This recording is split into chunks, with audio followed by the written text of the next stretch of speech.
Hi guys, my name is Sean over at Jaguar Power Sports, and congratulations on your new purchase. Now, we've been doing this for a very long time, and there's a lot of information that we went over with you at the time of pickup. We want to make sure there's nothing forgot, and we made a quick video to show you the how-tos, the adjustments, and what you need to know to have your unit running in tip-top shape so it keeps you out of the dealership and on the trail. Now, over the next few minutes, we're going to go over prepping the unit, how you need to maintain the unit, and how to do adjustments as you go through the course of the seasons. A lot of these can be completely done by you, so we're going to show you step by step on how to maintain your unit and keep it running properly. Now, if you have any questions at any time, you can drop a comment below or leave your phone number and give us a call at any time at 904-693-1663 or stop by any of our dealerships and we'll help you out. So first, we're going to go over the starting method. Every single ATV is typically the same, so you want to pay close attention. Typically, there's a governor, a start switch, and a tether attached to every single unit. On this ATV, you'll see there's attached leather on the handlebars, and you have a kill switch. To start the unit, you want to make sure that the kill switch is always on the on position. This will be the half circle pressed down. Every ATV does have a kill switch, so you want to make sure that you do take a look at this before you start the unit. If it is in the off position, your unit will not start. As an added feature, additionally, if your tether is in the off position, it will not start out also. Some of the smaller ATVs do have tethers on the front, and some of them have it right here on the back, located back here. You want to check your unit to see where the nearest tether is, but most ATV models do have tethers unless you did purchase a full-size unit. Now that you have seen the starting of the unit, it is ready to start. Once again, you want to make sure it's in the down position, the tether is connected, and your electric start is on the bottom of the switch. Now, every single ATV model and most dirt bikes, you do have to be holding a brake in order for the electric start to work. If you are not holding the brake, it will not start. To hold the foot brake or the hand brake, turn the ignition on and hold the brake and press the electric start button, and the unit will fire.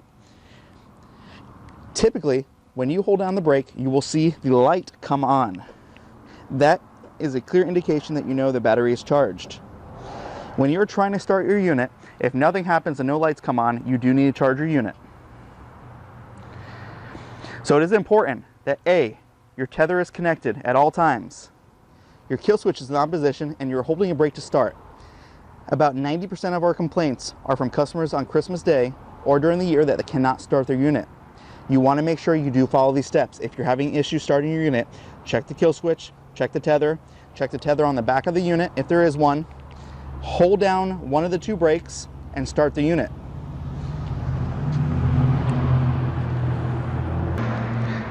Now I'm going to hold down the brake and I'm going to press the electric start button, and you're going to hear the unit start up. Now, one thing that is super important, depending on what state you're located in, is that your idle is always turned up. Now you'll hear as this one starts up, since it has been prepped properly, the idle is turned very high and it is not going to shut off on you. If your unit has a very low idle and it's shutting off as you start it, we need to adjust the idle. It is a very simple adjustment that is needed on all units. The idle screw, depending on the season, winter and summer months, has to be adjusted or the unit will cut off on you as soon as you start the unit. All ATV models and dirt bikes have a choke. When you go to start your unit, if it is not starting, you want to make sure that the choke is in the upright position. It is normally a lever of some sort on the ATV. This one has a lever on the carburetor. There is only two forms of carburetor governors, and there's two forms of chokes. Your choke is going to be located on the carburetor itself, or it will be on the handlebars.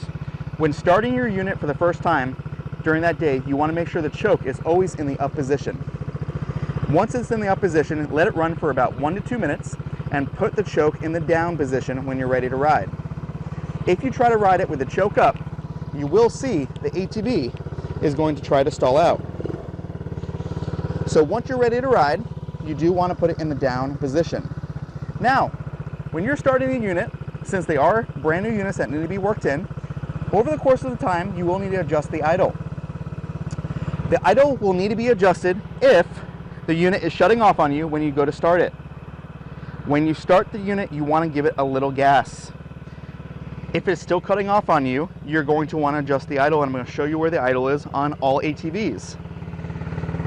There is going to be a flathead screwdriver on all carburetors. I'm going to zoom in here for you so you can see it. On this one, right here, is the flathead screwdriver. There is only one screw on all ATVs that need to be adjusted. This is the governor. This is the idle screw. In order to turn the idle up, which means makes it not cut off on you, you're going to want to turn it clockwise in small revolutions, quarter turns at a time. You will hear the unit get louder and louder, meaning the idle is getting adjusted. If you turn it up too much, it will start rolling, as you see here. It's okay, just back the idle down and adjust it accordingly.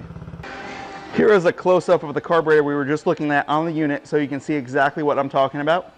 On the side, you're going to have the lever that goes up and down. This is the choke. When you're riding it for the first time during that day, you want to put the choke in the upright position. Let it run for 1 to 2 minutes, and as soon as it's ready to ride, you can put the choke in the down position. If this is in the up position when you go to ride, the engine will stall out, so you want to make sure that it is always in the down position when you're ready to ride. On the side, you're going to see that there's a flathead screwdriver mark. That flathead screwdriver is right here, and that is the mixture screw or idle screw. You're going to want to screw that in clockwise in small revolutions, quarter turns, if you want to turn up your idle. If you want to turn down the idle, you will go counterclockwise. Super easy, only 2 things on the carburetor that will ever have to be touched. And then right here is where your gas line goes on. So for any reason, if you start leaking gas, you want to check the gas line to make sure it's still connected. Next, we're going to go over common adjustments as well as checking all your hardware on your unit at every ride. It is recommended and required that you check all hardware on the unit before jumping on it, no matter what size you have. Now, on this 4-wheeler model, we do have a dust cap that covers the middle bolt. This has 3 bolts as well as one in the middle with a cotter key. You want to check all your drivetrain in the front, your cotter keys, and make sure nothing has come loose. This is required during every use, so you do want to make sure you get a common handhold tool set to make any adjustments as needed. These are machines and do vibrate, so you do want to make sure that this gets adjusted. If anyone gives you any problem areas, you can get Loctite and Loctite your nuts and bolts so they don't back out on you. We're going to come down to the back of the unit now. After every single ride, after the first ride imperatively, it's to check your chain. After your first drive, you want to get off of it and check on the chain. And you're going to want to make an adjustment so your chain does not stretch. This is a requirement, as your chain will stretch if you do not make the needed adjustment. And once again, this is after the first drive.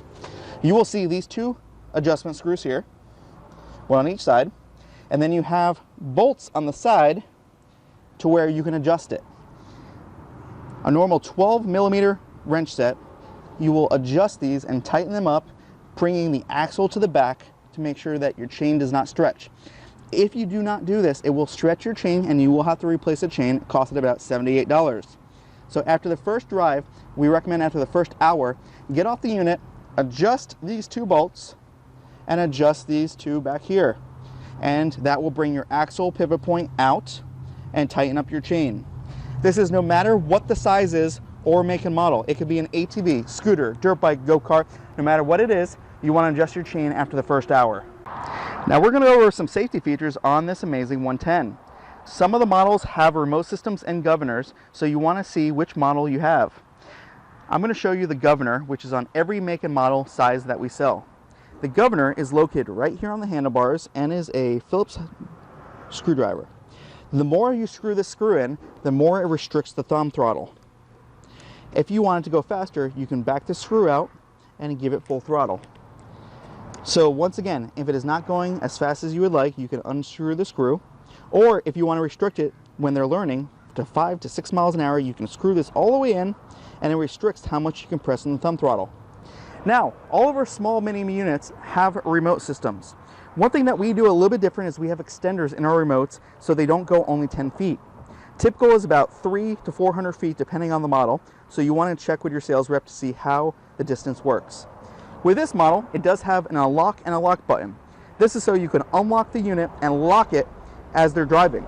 If for some reason they get out of control and you want to shut the motor down, you can do so by the remote. So parents, this one is for you. And as mentioned before in the previous video, you do have the tether that is on the handlebars. Some models does have a tether on the back, just like a jet ski. If the kid falls off or jumps off or something happens and they roll over, the motor will shut off automatically as long as the tether is connected to their waist. It is recommended the tether hooks to the belt clip or wraps around your child. Each model is a little bit different, so please plan accordingly. Now parents, occasionally you're going to want to store your unit for the holidays and or for the winter. Sometimes your gas will be completely shut off, causing your unit not to start. It is super important that if you're having issues, not only do you check the previous items that we talked about, but you check the petcock. There will be an on and off switch. A lot of times these are shut off automatically by the manufacturer and or other people, and you don't remember it's there. This will cut off all gas to the unit. So step 1, if your unit is not starting, check the tether. Step 2, check the kill switch. Step 3, check the key ignition. And step 4, you want to check the petcock to make sure the gas is on. If all these 4 things are not working, you can give us a call at 904-693-1663. Almost all models have a petcock of some sort, and it makes it so you can shut off the gas and not have it sit for long periods of time. It is very, very recommended that you shut your unit off when you are storing it for more than 1 week. This will prevent you from having to do a carb clean. On the dirt bike model, you will see it's up under the plastic, so you want to make sure that you do check at multiple locations. This one is right here. On and off switch. Once again, depending on your unit, it will be located at different spots. If you are going to be going out of town, you do want to make sure it's shut off if it's going to not be ridden for any time more than a week. It is also recommended you put some stable in the gas so you don't have to do a carb clean every single time you want to ride the unit. Please shut your gas off to prevent any further service issues. On the larger ATVs, they're very similar to the small ones. They will have a kill switch as well as a petcock. So I'm going to show you a close-up on these. With these, they don't have an on-off switch, they have a left and a right switch. You want to make sure that is always pressed in the middle. If your unit has a left and right, it is going to be a kill switch, so you want to make sure it's always put back in the middle. And you want to make sure it's pressed in the middle to make sure it reactivates it. Now on this larger model, you do have the petcock right here on the side. That's very easy to see. You want to make sure that this is on the on position, which this one is. Horizontal is normally on, vertical is normally off. Now this one does not have a tether because this is for more seasoned riders, but it does have a governor, which you can adjust it to 1 to 2 miles an hour, just like the smaller units. This one will have an ignition. So as we said in previous videos, you can press, make sure this is on position to go to start it, make sure the choke is on, make sure the kill switch is on the handlebars, and go to start your unit. And if you have any questions, you can give us a call, 904-693-1663. All right, so it's imperative that before riding, you do check all your nuts and bolts. So on this one, there normally is a dust cap right in the middle. So you want to check to make sure your hardware is attached. This one has 4 nuts, and then in the center cap, you have a cotter key. Also, it is imperative that you actually look inside the unit to make sure all of the nuts and bolts are actually attached. There should be cotter keys in every single nut on the front end, so you want to make sure you check this within every ride.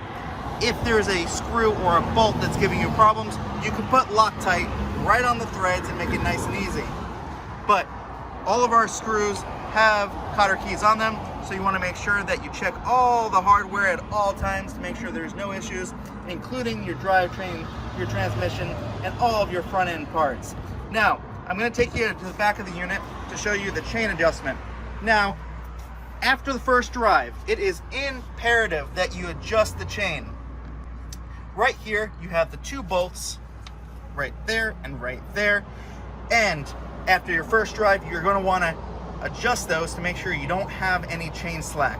If you do not adjust this after the first ride, you will have a stretched out chain, which will require you to replace the chain at about $90. So there are bolts on the carrier right here and right here, and you have bolts right here, right here.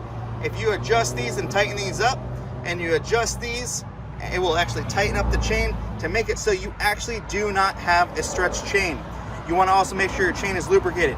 This is imperative to be done after the first drive, or you will have to get a chain adjustment, which is not covered under warranty. So after the first drive, jump on off, tighten these two bolts up, loosen these two up, tighten them up, and you are ready to ride again. If you have any questions, you can give us a call, 904-693-1663. You'll see what those look like right here. Here we have the dirt bike. Almost all dirt bike models are very, very similar as the starting method and adjustments. Although this one does not have an ignition, you do want to make sure you do not have a key ignition that you need to turn on. You will see first, right here is the kill switch, very similar to the ATV. By selecting this on, you will be able to start the dirt bike. If it is in the off position, you will not be able to start. It is imperative to check this first if you're having an issue getting your unit going. Next, you want to turn on the choke. As we talked about earlier in the previous video, you have a choke lever that goes up and down. All carburetors have it, no matter make and model or size. So for this purpose, we're going to put the choke in the upright position, as it's the first time he rode it for today. Once it's started up, I'm going to let it sit for 2 minutes, idle, and then put the choke in the down position and ready to ride.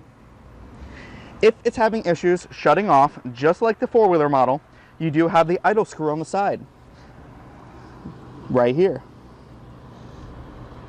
By counterclockwise, you will slow the idle down. By clockwise, small revolutions quarter at a time, you will make the idle higher. This is something that is required to do pretty much on every ride as the engine is working in.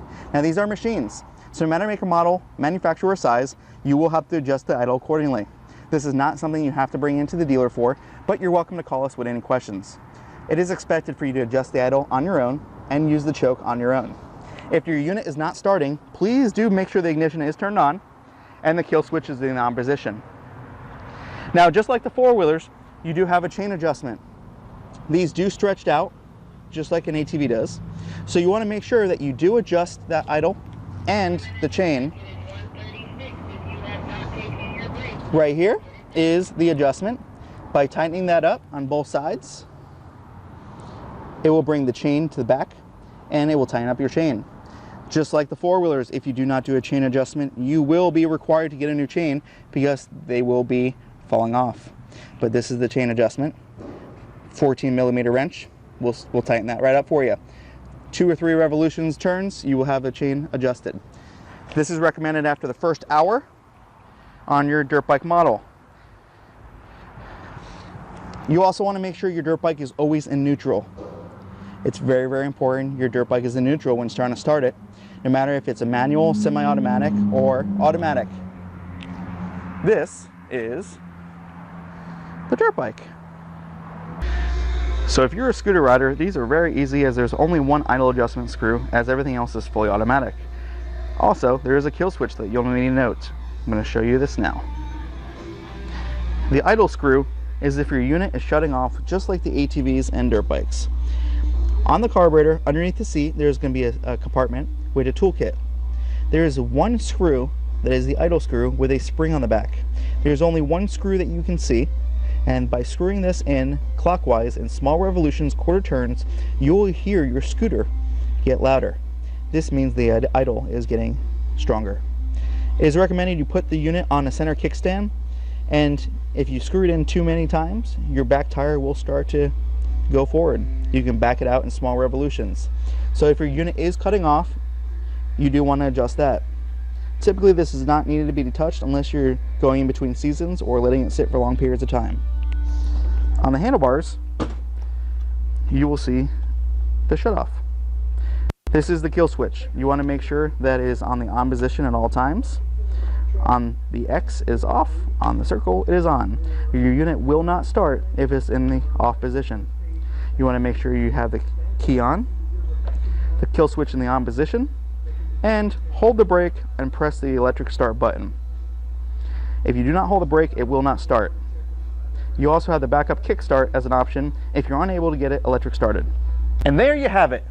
Quick, easy, step-by-step videos on how to maintain, start, and figure out small issues on your unit. Now, it is super important as a user of your ATV, scooter, and dirt bikes that you maintain, learn, and observe how to actually work on them. It will keep you out of the dealership and riding on the trails and having fun every single day. Now, if you have any questions at any time, you can give us a call at 904-693-1663, or you can visit the website at jaguarpowersports.com. You do have a full warranty on every single unit, but the warranty does not cover labor, so we're here to help in any way possible to keep you riding and teaching you how to maintain your unit so it's in a tip-top shape. We welcome you to the family, and thank you so much for visiting. If you have any questions, give us a call, and we hope to see you at the dealership. Thanks, guys. Have a good day.